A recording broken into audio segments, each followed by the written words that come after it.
Datang nggak gue? Bocor nggak? Masuk nggak gue? Masuk. Ya, oke kalau gitu. Oke, gue rekam biar kayak biasa bisa gue upload ke YouTube kita. Terus bisa lu tonton berulang-ulang. Walaupun gue pahami kadang-kadang tonton berulang-ulang kan belum tentu ngerti. Itulah kenapa gue bikin ngumpul-ngumpul kayak gini lagi, karena kita itu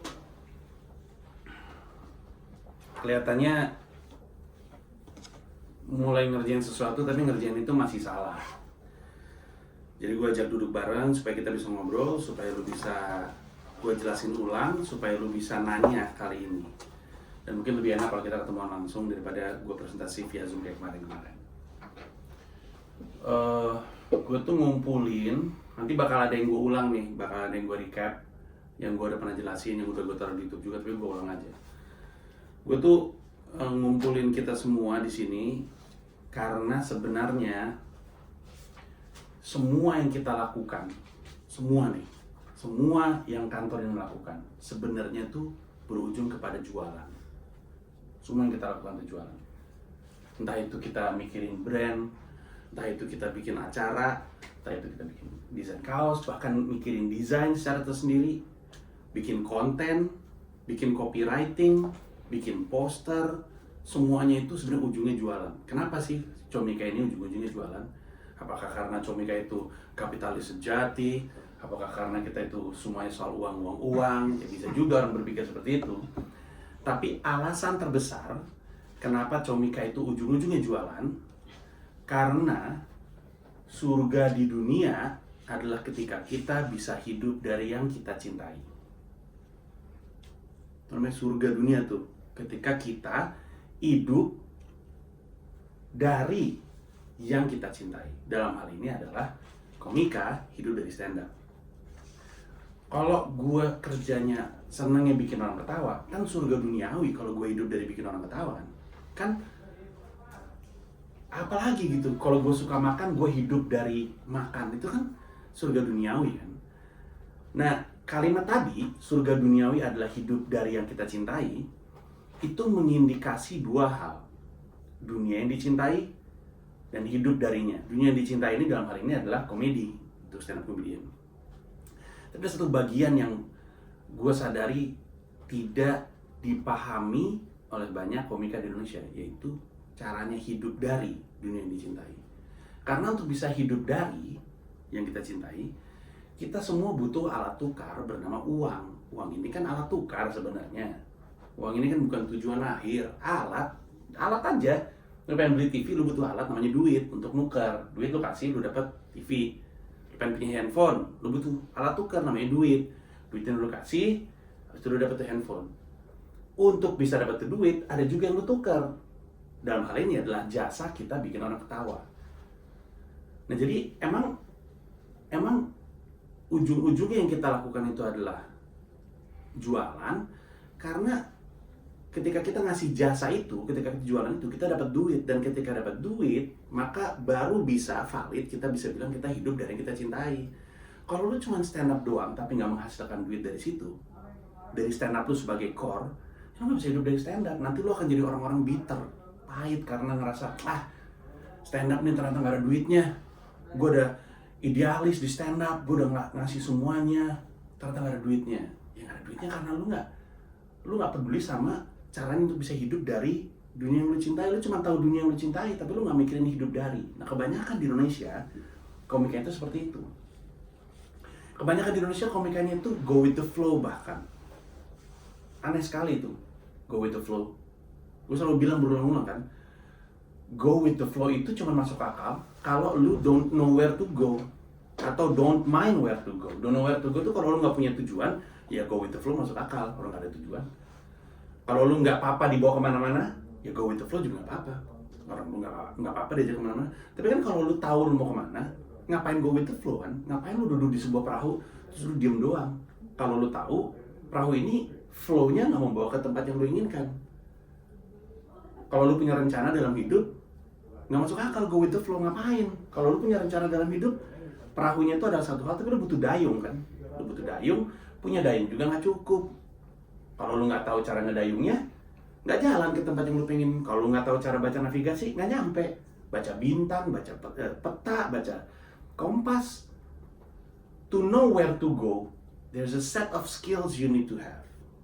Untuk tahu kemana lu mau tuju, lu ada skill yang lu butuhkan. Nah ini banyak komika di Indonesia nggak punya skill itu. Tiba-tiba mereka sadar, di tengah perjalanan go with the flow, mereka sadar, oh gue tahu gue mesti kemana. Tapi mereka udah keburu dalam perjalanan tanpa gayung. Dalam analogi kehidupan sehari-hari adalah komikanya go with the flow saat ini nih. Jalan aja kayak biasa. Tiba-tiba mereka nikah dan punya anak. Tiba-tiba mereka sadar, wait a minute, gue gak bisa go with the flow. Gue tahu sekarang gue mesti kemana. Bukan cuma secara karir, ada angka overhead rumah tangga gue yang gue mesti isi.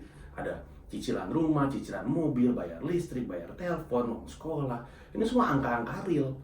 Tapi tiba-tiba karena dia dari awal go with the flow, dia udah dalam perjalanan, dalam perahu, tanpa gayung, dayung, gayung, nenek kali gayung, tanpa dayung, tanpa kompas, tanpa peta, tiba-tiba orang yang kita anggap lucu selama ini, yang kita suka tonton stand-up-nya, yang kita pernah bilang ini orang akan jadi sesuatu, ada dalam perjalanan, udah keburu di tengah-tengah, tapi nggak punya alat untuk menuju ke sana. Kita adalah orang yang menggantikan posisi itu. Gue ingetin sekali lagi kenapa perusahaan ini berdiri. Gue bikin perusahaan ini bukan karena gue pengen kaya raya, pengen, tapi kan sudah. Maksud gue bikin perusahaan ini bukan karena gue pengen kaya, gue pengen jual ini suatu hari nanti, ambil kursi, menjual, terus gue pengen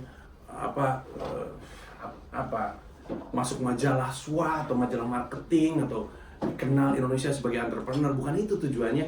Ini perusahaan berdiri pertama kali gara-gara gue pengen orang lain ngerasain yang gue rasain, komika lain ngerasain yang gue rasain, tapi gue tahu mereka nggak punya kemampuan yang gue miliki. Karena curangnya gue, sebelum gue pelawak, gue adalah sales. Jauh sebelum gue jadi pelawak, gue sales di UPS, United Parcel Service, gue sales di sebuah TV agency. Gue tahu jualan sebelum gue tahu caranya ngelawak. Waktu gue bilang, gue cerita sama lo semua kalau gue lagi di Hollywood sign, baru mau manggung di LA, terus gue bilang gue ngerasa bahagia banget. Itu tuh bahagia bukan karena gue ada di LA, itu tuh cuman simbol dari ternyata karir gue udah nyampe ke tahap seperti itu, yang bisa membawa gue, nilai Panji sebagai komika itu cukup gede untuk bisa membawa Panji tur ke LA, ke Los Angeles dengan semua biayanya. Nilainya si Panji dalam karir tuh udah sampai seperti itu. Dan jangan salah, waktu gue di LA, gue tuh udah bawa duit hasil gue jualan digital download waktu masih namanya wsjdnshop.com, itu sebuah website yang namanya mudah sekali dihafal, wsjdnshop.com. Gue udah megang duitnya, gue udah megang duit digital download untuk belanja di LA. I was fucking shopping in fucking LA pakai duit stand up. Akhir tahun gue liburan ke Jepang sama keluarga gue pakai duit stand up. Lalu ketika gue tanya sama diri gue sendiri gimana caranya gue bisa merasakan kebahagiaan ini lagi, yang muncul di kepala gue adalah membawa orang ke titik yang sama seperti gue. Jadi dari awal gue mendirikan ini adalah karena gue pengen orang lain bisa nyampe ke titik yang sama seperti gue, tapi dengan jalannya mereka masing-masing. Gue inget terus tuh cerita si Krishna Hareva waktu gue ke LA dan SF tahun itu kan gue tahun 2015 gitu. Kan gue sama Krishna Hareva. Krishna Hareva bilang, kalau gue nggak salah hari ketika Krishna mesti berangkat ke Amerika Serikat, ibunya ngeberesin kamarnya, tempat tidurnya Krishna diganti pakai spray bendera Amerika. Yang mana terlihat aneh kalau kita pikir-pikir kalau tiba-tiba bendera Amerika. Tapi ibunya bilang sama dia dengan gesture itu bahwa dia senang anaknya bisa ke Amerika karena stand up. Krishna cerita sama gue sampai berkaca-kaca, dia bilang nyokapnya itu bukan tipe nyokap yang peduli yang kayak gitu-gitu. Tapi hari itu nyokapnya bilang bahwa dia bangga sama anaknya dengan ngeganti spray tempat tidurnya bendera Amerika. Gue masih ingat tuh ceritanya Awe. Ketika Awe mau berangkat ke Singapura, ini bahkan bukan ketika Awe mau berangkat ke Berlin dan ke Amsterdam bareng gue, Pak. Ketika Awe mau ke Singapura, Awe lihat postingan Facebook. Facebook apa Instagram. Kakaknya bilang bahwa dia bangga sama adiknya. Di antara satu keluarga yang pertama kali keluar negeri baru Xiao. Dan dia melakukan itu karena stand up. Tapi gue bilang sama anak-anak ini kan, gue itu bawa lu ke luar negeri itu bukan jasa gue. Kalau lu nggak lucu juga nggak akan mungkin gue bawa kan. Mereka itu keluar negeri karena jasa mereka sendiri, karena skill mereka sendiri, karena kemampuan mereka sendiri. Tapi kebetulan gue yang bisa matematikanya, yang gue bisa bisnisnya, gue bisa jualannya. Gue butuh mereka gue ajak. Tapi mereka keluar negeri karena skill mereka sendiri. Dan gue bilang sama Regan waktu gue di Eropa, kami sarapan pagi-pagi di sebuah bakery nggak jauh dari hotel tempat kami nginep di Essen kalau gue nggak salah. Terus dingin waktu itu, terus Regan lagi pamer overcoat yang dia baru beli itu. Terus dia baru pertama kali keluar negeri ke Eropa dengan kondisi musim dingin, jadi dia pakai semua penghangat yang dia punya.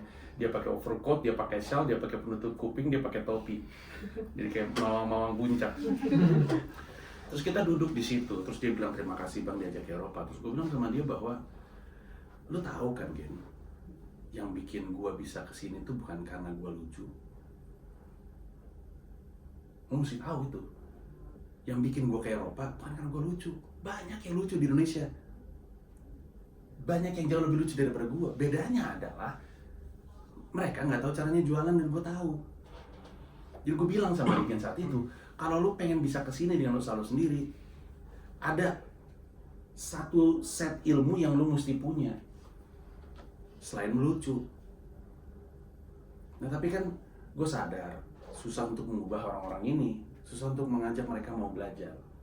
Bahkan ketika gue ajak tur, ada banyak stand up comedian yang udah gue ajak keluar negeri, nah terus nggak jadi apa-apa dan mungkin berhenti stand up juga, ada juga. Tapi untuk yang mau tetap stand up dan nggak punya ilmunya, itulah kenapa kita ada. Kita harus berhasil jualan. Kita harus bisa jualan. Karena ketika perusahaan ini berdiri, tandanya kita tuh kerja bukan untuk gua lagi, untuk semua stand up comedian di Indonesia. Bohong kalau kita bilang bahwa mereka nggak bisa sampai ke level seperti gua. Bisa. Mereka lebih lucu daripada gua. Sekarang tugas gua, makanya bebannya semua ada di gua. Tugas gua adalah mindahin formula yang selama ini gua pakai untuk diri gua sendiri jadi formula yang bisa dipakai untuk semua orang, komedian-komedian lain. Dengan syarat mereka mau kerja keras seperti gua. Tapi soal kerja keras mereka itu urusan mereka. Kita ini tugasnya adalah mensukseskan jualan. Semua yang kita lakukan tujuannya adalah untuk jualan. Makanya gue pernah bilang sama lu semua, kalau lu nggak merasa mau kerja dengan baik untuk diri lu sendiri, setidaknya kerja yang baik untuk anak-anak ini. Anak-anak ini udah terlalu banyak, sangat banyak yang keluar dari garis kemiskinan karena stand up comedy. Banyak. Sekarang saatnya kita bikin mereka kaya raya, dan kaya raya itu bukan dari sisi uang, maksudnya sukses yang mereka inginkan. Mereka udah keluar dari garis kemiskinan karena usaha mereka sendiri. Sekarang tugas kita untuk bawa mereka kepada apapun yang mereka cita-citakan, kebebasan finansial, kemerdekaan finansial yang mereka inginkan. Itu tugas kita. Nah, itulah juga kenapa kita bikin Comika Entertainment. Salah satu yang terbaik dari kita bikin promotor dengan bisnis model gua yang bayarin lu adalah karena kita mindahin resiko dari mereka ke kita. Alasan komedian di Indonesia nggak mau berkarya adalah karena takut nggak laku, takut rugi. Udah susah hidupnya, udah miskin, rugi lagi mesti ngutang. Ya pantesan aja mereka nggak berani berkarya. Tapi kan kalau mereka nggak berani berkarya, mereka kan nggak akan jadi di level seperti gua. Tahu nggak bedanya penyanyi di Dahsyat dan penyanyi di kafe? Itu suka ke kafe nggak, kayak kalau di Bandung dulu ada Sapu Lidi atau Laga atau apapun itu. Tahu nggak bedanya penyanyi yang ada di kafe sama yang ada di Dahsyat? Bukan kualitas, sama sekali bukan. Pernah nggak lu ngeliat ada orang di Dahsyat, ah ini apaan sih, suaranya jelek, musiknya biasa aja. Habis itu lu ngeliat kafe, ada penyanyi di kafe, ini suaranya bagus banget, ada presence yang oke. Tahu nggak bedanya yang ada di Dahsyat sama yang ada di kafe? Sejelek-jeleknya yang lu lihat ada di Dahsyat, yang di Dahsyat udah punya karya. Karena mereka ada di Dahsyat, minimalnya karena punya satu single. Suka akal? Suka akal. Jadi yang membedakan orang di level bekerja kemudian di level berkarir adalah karya yang mereka lahirkan. Tapi sekarang stand up comedian di Indonesia pada takut untuk bikin karya, takut untuk bikin special, karena takut rugi. Udah mah gue miskin, rugi lagi gue. Takut kan mereka? Kita maju, kita pasang badan untuk mereka. Kita bilang, lu gue bayar putus. Kita janjian, lu mau dibayar berapa? Ini bayar untuk lu. Resiko gue pindahin ke gue. Tapi adil juga, kalau misalkan gue pinter-pinter ngitung, keuntungan juga jadi di gue. Toh kan lu udah bayar, udah terima bayaran yang lu sepakatin. Ya kan? Kita pindahin resiko itu. Kenapa? Karena kita kuat. We can do this company can do that. Kita bisa pasang badan untuk mereka, supaya mereka berani untuk berkarya. Karena karya mereka, kalau dibangun terus, ditambah dengan manajemen yang bagus dalam mengembangin talent, merchandise untuk membantu mereka ngatur resiko, show, digital download, mereka bisa sampai ke level seperti gua saat ini. Gua rasa orang-orang anak stand up comedian itu kalau tahu berapa yang gua terima dari Project Komodo ini, satu show di Istora, satu kali tour, satu digital download, kaget pasti kan. Tapi kan sebenarnya mulut gua tuh pengen banget bilang, jangankan itu deh, sekarang gue setiap kali bikin show, we know this right, it's no secret. Gue sekarang setiap kali bikin show, gue udah tahu nih minimal di tangan gue, we know this. Dari digital download udah 2 kali, and it's only going to grow, right? Fuck, kalau misalnya kita bilang itu sama komedian, mereka akan, hah? Yang bener lu, gue gak pernah dengar kayak gitu sebelumnya. Sehingga ketika kita ajak, yuk kita kerja keras, mungkin mereka mau. Masalahnya kan gue susah ngomong kayak gitu. Emang lu gak mau dapat kayak gue gitu? Kan aneh ya untuk ngomong ke orang kayak komedian. Emang lu gak? Kan aneh kan, gue kan aneh ya. Tapi kan kalau kita bisa ngomong itu ke orang akan bilang, hah? Ya gue mau ngambil jalannya si Panji, jalan yang capek itu, mau gue. Tapi kita gak bisa ngelakuin itu. Kita gak bisa bilang sama stand up comedian satu hal tersebut. Dan baru dari digital download, kita belum ngomongin soal show dan segala macam. Tapi yang gue pengen bilang adalah bahwa we have to do this right, and we have to know how to sell. It's crucial. Semua yang kita lakukan, ujung-ujungnya jualan ujung-ujungnya untuk dapat uang supaya kita bisa memastikan komika Indonesia bisa hidup dari karya. Kita harus sukses untuk mereka. Dan gue tahu ini terdengar aneh. Ada perusahaan yang dibikin bukan untuk kita, tapi untuk orang lain. Agak kayak social entrepreneurship gitu, kayak yayasan gitu. Kayak yayasan sebenarnya gitu, kayak pita kuning, kayak yayasan kanker gua gitu. Yayasan berdiri untuk bantu nih anak-anak pasien kanker gitu. Tapi kita ngelakuin itu untuk komika. Karena di Indonesia masih banyak sekali orang yang nggak tahu cara hidup dari karya. Jangankan pelawak, penyanyi aja banyak yang masih hidup sama emaknya. Sementara kalau lu nonton MTV Cribs, lu pernah nonton MTV Cribs nggak? Zaman-zaman MTV lagi keren-kerennya. Lu pernah nggak ngeliat MTV Cribs terus ngeliat, anjing ini siapa sih ini orang gitu? Rapper, kagak pernah denger, gue mau tau rapper Jay-Z, 50 Cent, Eminem, ini siapa nih orang? Emang gak terkenal di sini, terkenal di sana doang. Tapi kenapa orang-orang nggak terkenal di Indonesia ini kemudian rumahnya bisa gede-gede? Antara satu mungkin advance dari labelnya, tapi di luar itu karena mereka udah tahu cara jualan. Kalau ada satu hal yang mereka jago sih, mereka jago jualan. Jadi itu kenapa kita mesti tahu caranya jualan, dan kita mesti punya kesadaran bahwa semua yang kita lakukan tuh ujung-ujungnya jualan. Dan bukan karena kita kapitalis, kayak kapitalis juga nggak apa-apa, tapi maksud gue bukan karena kita pengen memperkaya diri kita sendiri, tapi karena ini kantor berdiri untuk memastikan komika bisa hidup dari stand up, terutama ketika mereka udah punya anak. Oke.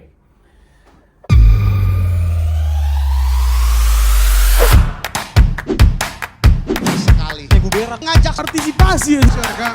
Gua pernah. Siapa yang? Ini Widodo. Gua isep. Kakak lu goblok.